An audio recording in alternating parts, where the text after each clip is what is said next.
২০০৭ one day বিশ্বকাপের প্রথম ম্যাচে ভারতকে ৫ উইকেটে হারিয়েছিল বাংলাদেশ।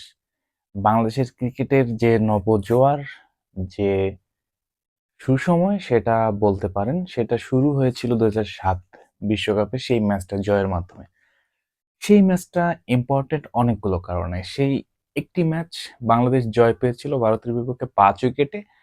এটার সঙ্গে যে বিষয়টা গুরুত্বপূর্ণ, সেই ম্যাচে ৩টা 50 এসেছিল বাংলাদেশি ক্রিকেটারদের ব্যাট থেকে। তামিম ইকবাল, মুশফিকুর রহিম এবং সাকিব আল হাসান। এই ৩ জন ক্রিকেটারই পরবর্তী সময়ে বদলে দিয়েছিল বাংলাদেশ ক্রিকেটের ভবিষ্যৎ বর্তমান।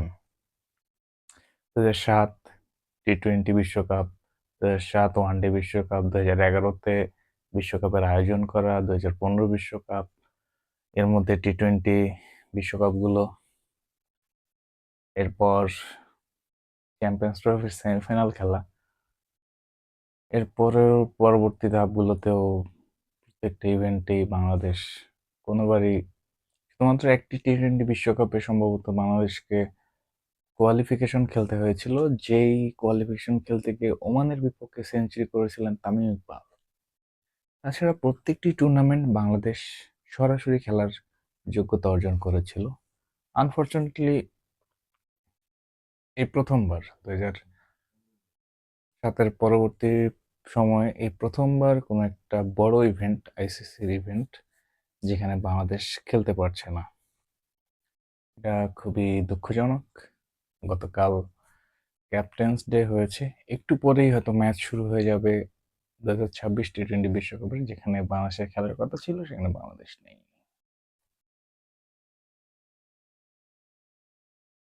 বাংলাদেশ ক্রিকেট বোর্ডের অদক্ষতা, অযোগ্যতা, গড়াত্তমি সবকিছু মিলিয়ে হয়তোবা এটাকে অন্যভাবে ডিল করা যেত। নেগোসিয়েশনটা ঠিকঠাক হয়নি। আনফরচুনেটলি বাংলাদেশ এবারে বিশ্বকাপে খেলতে পারছে না, খুবই দুঃখজনক। যে টুর্নামেন্টে বাংলাদেশ খেলে না, সেই টুর্নামেন্টে কে জিতলো কে হারলো এটাতে আমাদের কিছু যায় আসে না। আমরা এখন অদম্য, ধূমকেতু, একটা নাম যেন কি ভুলে গেছি, যাই হোক, এদের খেলা দেখব।